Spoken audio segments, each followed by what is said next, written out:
Dalam survei terbaru LSI Denny Ija pada periode November 2023, elektabilitas pasangan Prabowo Subianto dan Gibran Raka Buming Raka tetap kokoh di posisi puncak. Hasil serupa juga didapat dari survei terbaru Indonesia Political Opinion yang mencatat elektabilitas Prabowo Subianto unggul dari Ganjar Pranowo dan juga Anies Baswedan. Terlihat bahwa hanya Prabowo Gibran yang masuk putaran kedua. Survei LSI Denny Ija pada periode November mencatat elektabilitas pasangan Prabowo Subianto Gibran Raka Buming tetap kokoh di posisi puncak 2023. Peneliti LSI Denny Ija Aji Alfarabi menyebut elektabilitas Prabowo Gibran sebesar 40,3%, kemudian Ganjar Mahfud 28,6% dan Anies Caimin 20,3%. Sementara yang belum tidak menjawab sebesar 10,8%. Dari data ini terlihat memang hanya Prabowo Gibran ini unggul ya hampir 2 digit dari pasangan terdekatnya yaitu Ganjar Mahfud ya. Prabowo Gibran di angka 40,3%. Kemudian Ganjar Mahfud mengalami penurunan ya, dan penurunan begitu jauh dari 36 ke angka 28,6%. Sementara Anies Gus Muhaimin juga cenderung mengalami kenaikan. Sementara dalam survei terbaru Indonesia Political Opinion atau IPO periode November 2023 mencatat elektabilitas Prabowo Subianto unggul dari Ganjar Pranowo dan Anies Baswedan. Namun IPO mencatat elektabilitas Prabowo menurun jika disandingkan dengan Gibran. Elektabilitas yang mulanya 37,5% turun menjadi 36,2%. Tren serupa juga terjadi ke Ganjar. Elektabilitasnya turun dalam simulasi sepaket dengan Mahfud. Elektabilitas personal Ganjar yang semula 28,3% turun sekitar 1,2% menjadi 27,1%. Berbeda dengan Anies, hasil survei IPO mencatat elektabilitas Anies justru meningkat kala disandingkan dengan Caimin.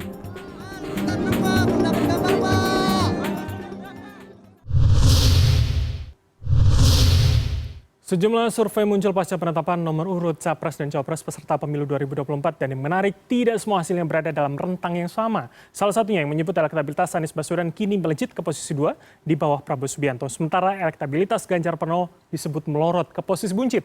Apa kemudian rasionalisasinya dan apa pula tanggapan dari TPN Ganjar Mahfud? Dan untuk menjawabnya sudah bersama kami di studio CNN Indonesia pertama Direktur Indonesia Political Opinion Deddy Kurniasyah. Selamat malam Bang Deddy, apa kabar? Halo, malam. Baik sekali. Baik sekali, alhamdulillah. Dan yang kedua adalah Jubir TPN Ganjar Mahfud, Bang Ciko Hakim. Apa kabar, Bang? Baik, malam gimana, sehat? Sehat, alhamdulillah. Nih dalam kondisi sehat semua. Bertiga langsung saya ke Bang Deddy terlebih dahulu. Jadi apa yang menyebabkan dalam survei Anda kemudian Ganjar yang biasa di posisi kedua ini turun ke 3? Apakah kemudian soal MK kemarin mempengaruhi begitu, Bang Deddy? Ya, saya kira banyak faktor sebetulnya dalam survei itu dan perlu dipahami bahwa survei itu hanya menjelaskan pada saat survei dilakukan. Artinya perubahan-perubahan itu besar kemungkinan terjadi setiap hari dan pada saat IPO melakukan survei kebetulan Ganjar mungkin dalam posisi yang kurang baik kan kira-kira gitu. Kalau disebut apakah keputusan MK ini berpengaruh, bisa saja justru tidak berpengaruh. Kenapa? Karena dalam detail survei itu kan kami juga menanyakan kepada publik siapa kira-kira di antara dari 3 kandidat itu yang memungkinkan mampu menjaga konstitusi kita. Prabowo Subianto dianggap turun, artinya yang tadinya punya kepercayaan yang cukup tinggi bahwa Prabowo akan menjaga konstitusi karena faktor keputusan MK, Prabowo dianggap turun juga sampai di angka 30%. Mendapat kepercayaan publik dia akan menjaga konstitusi. Artinya MK seharusnya tidak hanya berdampak pada Ganjar, justru harusnya berdampak juga pada Prabowo Subianto. Tetapi yang paling menonjol memang adalah peningkatan di Anies Baswedannya. Saya bisa menjelaskan ini barangkali karena beberapa waktu yang lalu sebelum November kami melakukan survei kan di bulan Juni. Jadi kurun waktu Juni sampai November banyak hal terjadi. Misalnya saja konflik yang terbuka. Sebelum diteruskan untuk di Juni itu bagaimana peringkatnya paling tidak 3 nama itu tadi? 3 nama posisinya adalah Prabowo Subianto tetap yang tertinggi, lalu Ganjar Pranowo, baru kemudian Anies Baswedan. Tapi situasinya memang tidak cukup jauh, selisihnya tidak terpaut jauh. Mereka memang cukup dekat, bahkan masih di ambang random sampling gitu kan kira-kira. Nah, faktor yang paling menentukan saya kira karena Ganjar Pranowo dengan Prabowo Subianto ini kan bertarung dalam ceruk yang sama. Sehingga ketika Ganjar Pranowo melakukan kritik terhadap Jokowi, lalu berusaha untuk merebut simpatisan dari orang-orang yang loyal terhadap Joko Widodo, sementara kalah pengaruh dengan Prabowo Subianto, maka mau tidak mau yang tadinya suara Ganjar bergeser ke Prabowo Subianto. Berarti highlightnya adalah soal kritik yang akhirnya paling tidak mempengaruhi cukup besar begitu dari penurunan itu. Faktor kritik sekaligus karena memang publik sudah mulai mengetahui kalau Jokowi itu berpihak pada Prabowo Subianto. Utamanya ketika deklarasi dilakukan Prabowo Subianto bersanding dengan Gibran Raka Buming Raka, ini kemudian meningkatkan kepercayaan publik bahwa Prabowo akan didukung oleh Jokowi. Nah inilah kemudian potensi penurunan Ganjar akan berada di ruang itu, kira-kira begitu.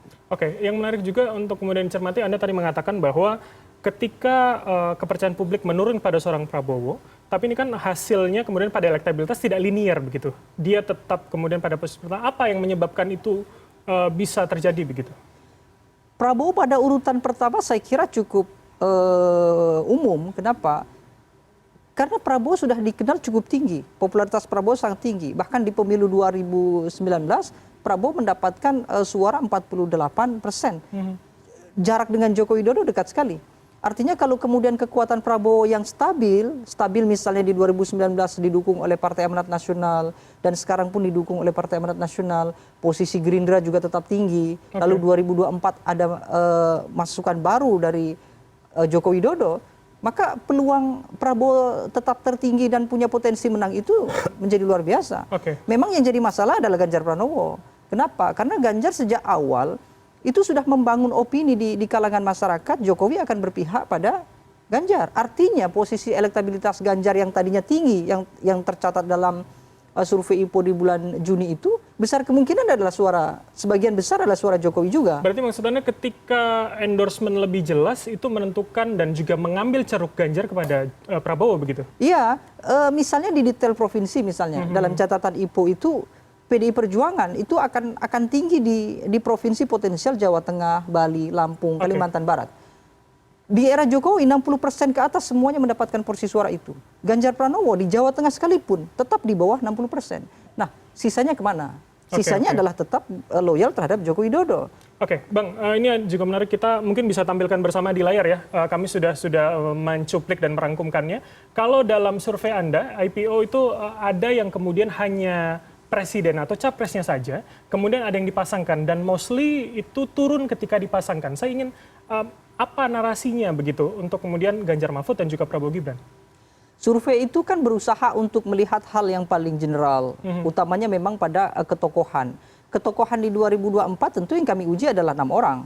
Capres, cawapresnya, 3 berarti ada 6 orang.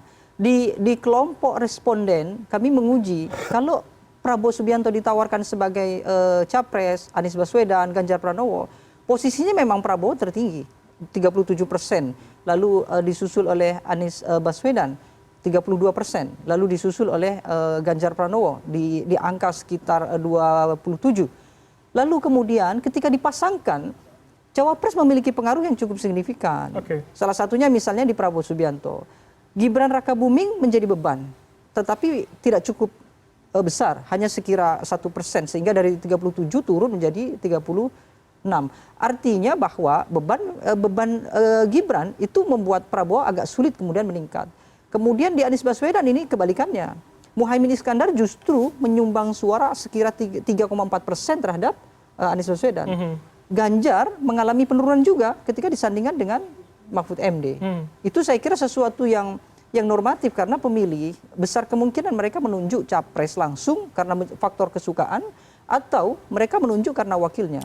Saya minta tanggapan Bang Ciko. Ini tadi senyum ketika disebut cawapresnya begitu, Bang. Apa tanggapan Anda? Bercanda nih ya. Surveinya Caimin nih. Kita udah dulu sama Caimin. Jadi itu tanggapan Anda. Jadi jujur, kita ngomong apa adanya ya. Ini di pemilu yang sekarang ini, pemilu 2024 yang akan datang, di masa-masa menuju pemilu 2024 ini, kita harus akui bahwa hasil-hasil surveinya ini luar biasa, rentang beda suaranya itu sangat signifikan ya. Tapi kita juga harus akui Bang Deddy ini berani tampil beda. Saya rasa ini satu-satunya di mana Pak Ganjar berada di posisi 3. Tapi setting aside all suspicion atau kecurigaan atau tentang bagaimana metodologi maupun pengambilan sampelnya, itu bagi kami tentu sebagai warning juga bahwa kita akan harus lebih giat ya. Walaupun sampai hari ini di TPN tidak ada kekhawatiran bahwa survei ini adalah survei yang kita anggap 100% benar, karena kita punya survei-survei sendiri yang menyatakan bahwa either kadang-kadang Ganjar di atas atau Pak Prabowo di atas, tapi stabil di mana Mas Anies dan Caimin ada di nomor 3. Tapi tadi rasionalisasinya disampaikan Bang Deddy kan adalah soal kritikan. Saya ingat kalau tidak salah kritikan Ganjar yang soal 5/10 soal standar hukum di Indonesia hari ini itu sempat semacam dikoreksi Mbak Puan keesokan harinya. Bukankah itu kemudian menjadi linier, publik mencocokkan dengan kondisi itu? Sebenarnya gini, kami tidak ada mengkoreksi soal apa yang disampaikan oleh Pak Ganjar, karena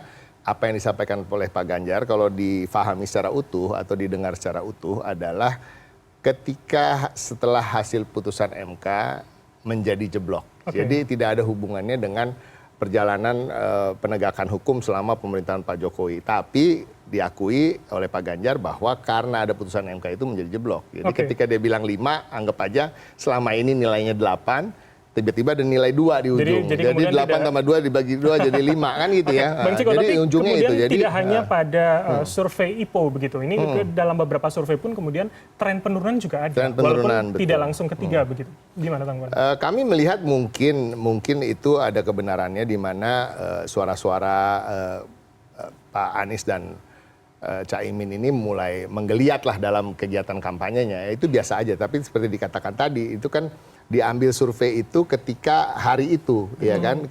Kita nggak tahu lagi beberapa jam kemudian ada perubahan dari pergerakan itu. Nah, tapi kembali lagi, kita tetap berpegangan pada survei-survei yang kita punya, yang kita lakukan sendiri ya, dengan lembaga-lembaga survei yang independen, bahwa kita masih dalam posisi aman. Itu aja sebenarnya. Anda tadi mengatakan itu juga bisa menjadi warning bagi internal. Tetap pasti menjadi catatan lah bagi kita. Catatan dan merubah kemudian misalkan pola komunikasi Pak Ganjar atau kemudian ada personal lain ditampilkan misalkan oleh Mahfud yang disebut tadi cukup menurunkan begitu. Gini, ada satu hal mengenai calon presiden dan calon wakil presiden kami ya di TPN Ganjar Mahfud, bahwa ini calon presiden dan calon wakil presiden yang memang kita tidak berusaha memoles-moles atau mengubah citranya dari citra asli mereka.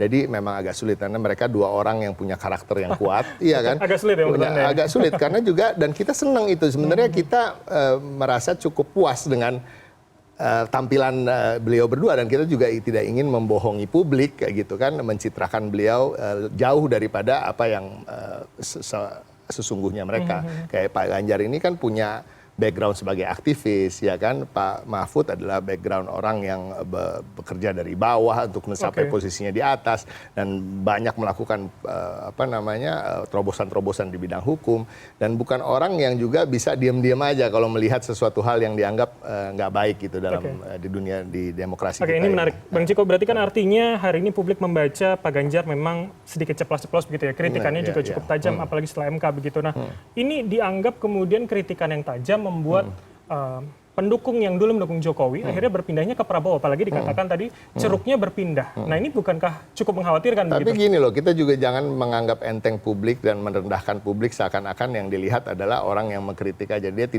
dan tidak melihat kejadian di balik itu. Nah, ini kan publik kan juga bisa menilai ya. Publik ini kan nggak cuma melihat, dia banyak kritik nih gitu. Tapi kan harus melihat alasan dari kritik itu. Apakah putusan MK itu tidak dirasakan oleh publik? I doubt it. Saya meragukan itu. Di mana ada kelompok masyarakat sipil yang sangat vokal mengenai itu, dan juga apakah kecurangan-kecurangan ketidaknetralan aparat tidak berdampak kepada publik? I doubt that juga, karena ada sekarang teman-teman di komunitas masyarakat sipil mendeklarasikan gerakan jaga pemilu. Dan hal-hal seperti itu. Jadi ini masalah yang ingin saya ngobrol lebih banyak mungkin sama Mas Deddy, mungkin nggak di sini, mungkin masalah metodologi, ya kan, masalah sampling, nantilah kita. Bang Deddy, itu seberapa berpengaruh kemudian kalau tadi Bang Ciko mengatakan ya jangan-jangan MK juga kemudian membuat Prabowo agak sedikit terancam begitu elektabilitasnya? Saya harus katakan yang agak pahit ya, bahwa publik kita itu belum sampai pada menjadikan keputusan-keputusan penting itu sebagai alasan untuk memilih. Makanya saya katakan bahwa keputusan MK sebetulnya tidak berpengaruh pada elektabilitas mereka. Bahkan mungkin kritikan-kritikan Ganjar Pranowo itu pun sebetulnya tidak akan berpengaruh atau berdampak secara signifikan terhadap elektabilitas Ganjar. Tapi kemudian Anda katakan tadi dengan memasangkan Gibran dengan Prabowo ini menurunkan paling tidak 1-2% begitu? Ya, hanya 1%. Artinya ada semacam kekagetan orang begitu, karena sebelumnya kan propaganda sudah sangat ramai sekali. Bagaimana Prabowo disandingkan dengan Erick Thohir misalnya, Ridwan Kamil, tokoh-tokoh yang potensial termasuk Erlangga Hartarto. Tetapi tiba-tiba adalah Gibran yang sejak awal pun sebetulnya mereka tidak pernah berstatement akan masuk dalam konstelasi politik. Itu saja sebetulnya. Contoh saja ada tambahan data misalnya. Kalaulah benar bahwa yang dikatakan oleh Ganjar Pranowo tentang nilai atau rapor penegakan hukum itu buruk berdampak pada elektabilitas, semestinya penilaian publik terhadap penegakan hukum juga linear dengan penilaian Ganjar. Tapi faktanya dalam survei tidak. Penegakan hukum masih dalam posisi yang cukup tinggi, di atas 45%. Memang tetap lebih besar yang mengatakan bahwa penegakan hukum tidak memuaskan.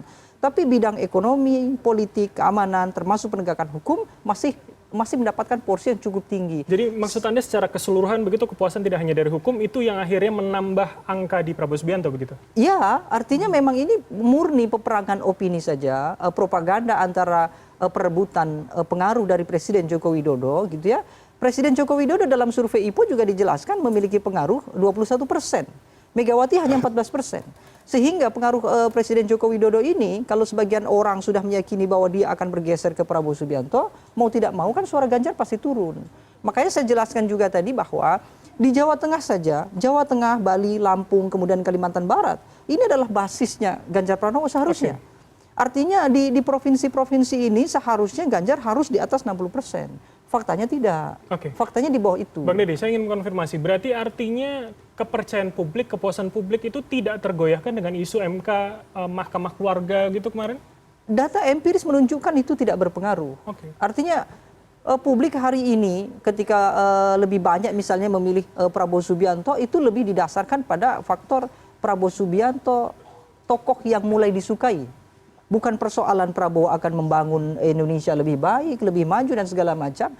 Sebagian besar publik justru tidak mention adanya visi misi, gagasan, ide-ide politik sebagai alasan kenapa dia akan memilih. Itu sebetulnya masalah. Tanggapan Bang Ciko. Jadi artinya tidak terlalu berpengaruh begitu, substansi begitu Bang. Jadi gemoy sama santuy aja yang dilihatnya. Ini menarik. Tapi saya senang tadi apa yang disampaikan oleh Bang Deddy ini di depan kamera dan masyarakat bisa mendengar bahwa masyarakat itu harus diingatkan kenapa hari ini tidak terlalu menganggap penting keputusan-keputusan penting. Nah ini yang justru harus kita gaungkan terus ya. Walaupun kembali lagi, saya tetap merasa saya menghargai Deddy sebagai seorang pollster, cuma kembali lagi tetap buat kami apa yang disampaikan belum masuk di akal kami ya. Tapi bahwa posisi kami kritikan ya, itu tidak matters begitu, itu tidak mengkhawatirkankah kemudian? Gimana? Ketika kritikan Pak Ganjar yang dikeluarkan hari ini itu dianggap tidak terlalu berpengaruh pada opini publik tadi yang disampaikan Bang Deddy, bukankah itu mengkhawatirkan untuk kubu Anda? Maksudnya tidak berpengaruh, justru kan berpengaruh katanya, menurunkan elektabilitas justru. Kritikan yang disampaikan. Kritik tidak berpengaruh pada elektabilitas. Tapi yang berpengaruh pada elektabilitas itu karena pengaruh Presiden Joko Widodo yang memang masih punya suara. Sehingga ketika Presiden Joko Widodo itu mendapatkan serangan propaganda dari pihak Ganjar, ya mau tidak mau bahwa kelompok Joko Widodo akan bergeser ke Prabowo Subianto. Jadi menurut kami gini, tetap bahwa kita ambil prinsipnya aja lah. Pada prinsipnya kembali saya mengatakan bahwa hasil-hasil survei dari berbagai lembaga survei di pemilu kali ini memang agak luar biasa ya. Perbedaan-perbedaannya luar biasa. Bahkan ada yang hampir memenangkan pasangan Prabowo Subianto dan Gibran di satu putaran. Sekitar di atas 43% kalau nggak salah. Ada yang mau memenangkan Ganjar Pranowo? Ya mungkin ada juga. Kalau itu Bang Ciko mungkin percaya. Nah itu kalau saya belum, justru pribadi saya nggak percaya bahwa ada yang bisa mencapai di atas angka 40% di antara semua capres. Nah itu kita harus sepakati. Artinya dalam perspektif yang dilihat TPN hari ini 2 putaran masih akan sangat trennya tren 2 putaran. Walaupun tentu targetnya masing-masing yakin ingin 1 putaran. Saya yakin lah semua memtargetkan itu. Tapi trennya yang kita lihat kan antara 33, 35, 36, 38% lah di antara ketiga ini. Dan tetap di mayoritas hasil survei nomor 1 dan nomor 2 antara Pak Prabowo dan Pak Ganjar. Bang Ciko terakhir, artinya dengan kondisi seperti ini, dengan adanya survei begini, apakah kemudian pola komunikasi Pak Ganjar ini masih akan dipertahankan ceplos-ceplos seperti yang Anda katakan tadi? Nah itu kembali lagi bahwa kita nggak bisa mengatur seorang Ganjar Pranowo dan seorang Mahfud MD ya. Mereka adalah tipe orang-orang yang memang akan menyuarakan apa yang mereka lihat. Tapi tentunya apa yang disampaikan oleh Deddy ini akan menjadi catatan bagi kami tersendiri juga, akan kita pelajari bagaimana menyikapinya ke depan. Oke, baik. Terima kasih atas waktunya, Bang Ciko Hakim, Jubir TPN Ganjar Mahfud, dan juga Mas Deddy dari Direktur Eksekutif IPO telah bergabung bersama kami. Selamat malam, sehat selalu Mas sekalian. Amin.